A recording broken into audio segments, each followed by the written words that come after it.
10-20 ఏళ్ల క్రితం వరకు గురక అంటే గాఢ నిద్రకు ఒక చక్కటి సంకేతం. కానీ ఇప్పుడు గురక అంటే గాఢ నిద్ర కాదు, ఓ వ్యాధి. గురక అనేది కేవలం పక్కవారిని మాత్రమే ఇబ్బంది పెట్టే సమస్య కాదు. శరీరంలో శ్వాస మార్గాల్లో అడ్డంకుల్ని తెచ్చిపెట్టి ఏకంగా ప్రాణాలకే ఎసురు పెట్టే ఒక పెను విపత్తు. మొన్నటిదాకా గురకకు కేవలం సర్జరీనే పరిష్కారంగా ఉండేది. కానీ ఇవాళ అందుబాటులోకి వచ్చిన మందులు, జీవనశైలిలో తగిన జాగ్రత్తలు తీసుకోవడం ద్వారా గురకను చక్కగా అదుపులో ఉంచుకోవచ్చు. గురకకు అడ్డుకట్ట వేసే మార్గాల గురించి ఇప్పుడు తెలుసుకుందాం.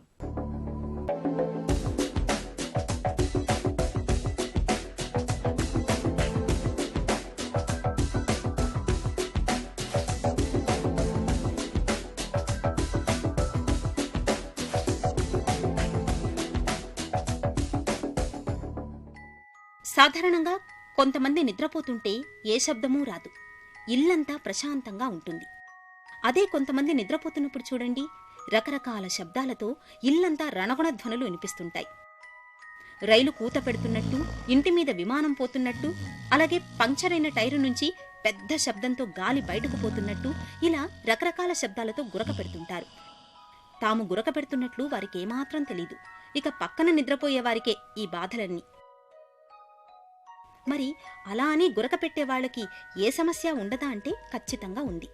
నిద్రలో శ్వాస తీసుకోవడం కష్టమై ఒక్కోసారి పరిస్థితి ప్రాణాంతకంగా కూడా పరిణమించవచ్చని చెబుతారు డాక్టర్లు.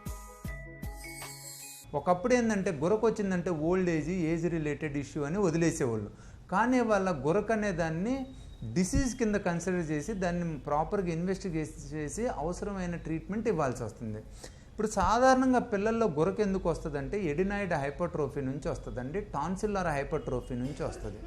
ఈ ఎడినాయిడ్ హైపర్ట్రోఫీ ఉన్నప్పుడు ముక్కు వెనక భాగంలో నాసాఫెరెన్స్లో ఆ ఎడినాయిడ్ టిష్యూ పెరిగిపోయి ఈ గురకతో పాటు జలుబు కూడా వాళ్ళకి ఫ్రీక్వెంట్గా వస్తూ ఉంటుంది అన్నమాట.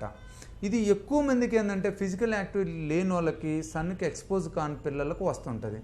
రెండోది టాన్సిల్స్ కూడా సేమ్ అండి. టాన్సిల్స్ సైజు పెరగటం వలన పనుకున్నప్పుడు ఆ టాన్సిల్స్ ఈ ఎయిర్వేని కొద్దిగా నేరో చేసి ప్రాబ్లమ్స్ వస్తుందన్నమాట.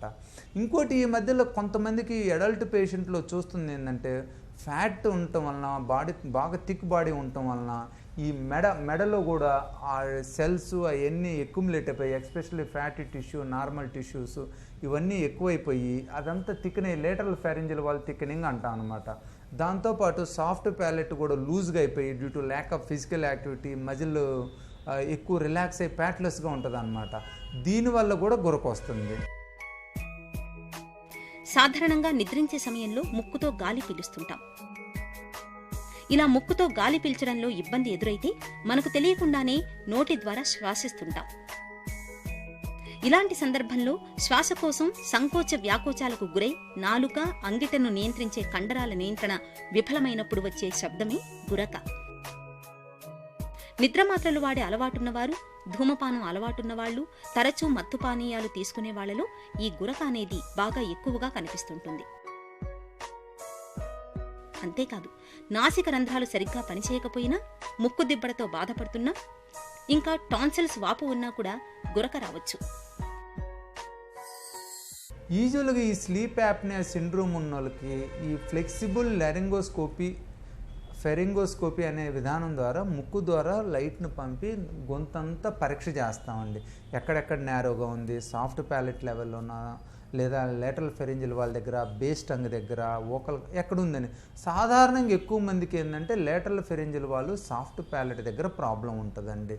దీంతోపాటు స్లీప్ స్టడీ చేస్తుంటే ఈ స్లీప్ స్టడీలో మనకి ఏంటంటే ఇంటెన్సిటీ ఆఫ్ ప్రాబ్లం తెలుస్తుంది. నడిమధ్యలో ఆక్సిజన్ సాచురేషన్స్ ఎంత టైం తగ్గుతుంది, ఎంత లోగు పడిపోతుంది. ఎందుకంటే అవి ఎక్కువసేపు తగ్గి బాగా లోగు పడిపోతే మటుకి అది సీరియస్గా మనం కన్సిడర్ చేయాలండి. ఎందుకంటే బ్రెయిన్కి ఆక్సిజన్ సప్లై చేయకపోవటం వలన ఈ అటాక్స్ పెరగటమే కాకుండా స్లీప్ డిస్టర్బెన్స్ కాకపోవటమే కాకుండా వాళ్ళకి ఈ బ్రెయిన్ హైపాక్సిక్ చేంజెస్ తొందరగా వచ్చి వాళ్ళకి అదర్ న్యూరలాజికల్ ప్రాబ్లమ్స్ వచ్చే అవకాశం ఉందండి. వీళ్ళకి ఏంటంటే ఈ స్లీప్ స్టడీలో మనకు సివియారిటీ తెలుస్తుంది.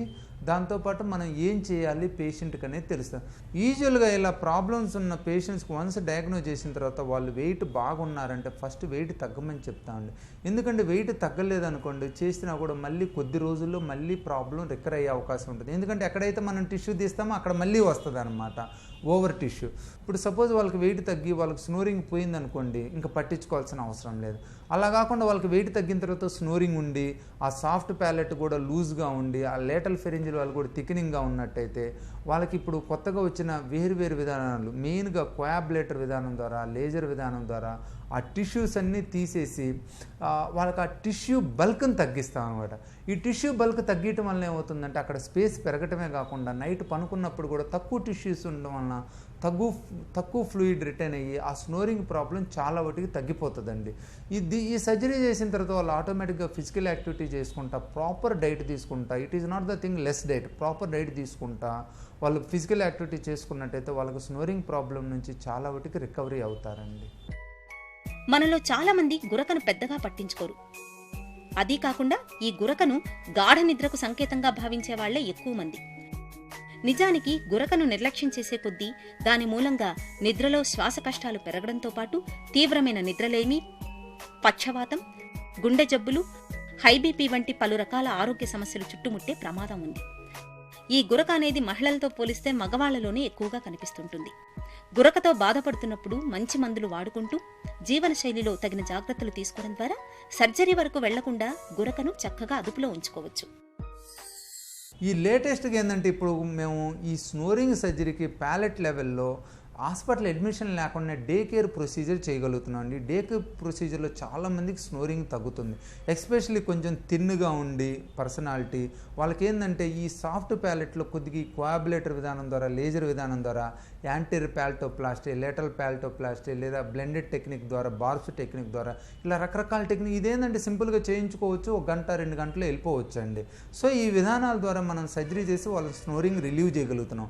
అలా కాకుండా బాగా ఫ్యాటీ బాడీ ఉండి థిక్ లేటరల్ ఫెరింజిల్ వాళ్ళు ఉన్నట్టయితే వాళ్ళకు కూడా ఈ కోయాబులేటర్ విధానం ద్వారా సర్జరీ చేసి 1 or 2 డేస్లో పంపించగలుగుతున్నాం అండి. సర్జరీ అయిన తర్వాత బెస్ట్ అడ్వైజ్ నా నుంచి ఏంటంటే రెగ్యులర్ ఫిజికల్ యాక్టివిటీ చేసుకుంటా వెయిట్ మెయింటైన్ చేస్తే మోస్ట్ ఆఫ్ ద టైమ్స్ ఈ గురక ఇష్యూ అనేది ఉండదండి.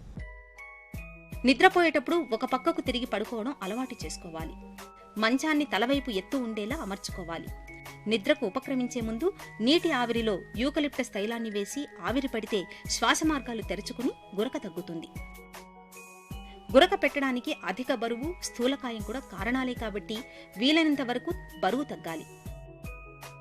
ధూమపానం, మద్యపానం వంటి అలవాట్లకు ఎంత దూరంగా ఉంటే అంత మంచిది. ఏదైనా పదార్థానికి ఎలర్జీ ఉంటే వాటిని మానుకోవాలి. రాత్రి భోజనంలో తేలికగా అరిగే పదార్థాన్ని తీసుకోవాలి. ఈ జాగ్రత్తలతో కూడా గురక అదుపులోకి రానప్పుడు మాత్రమే సర్జరీ గురించి ఆలోచించాలి.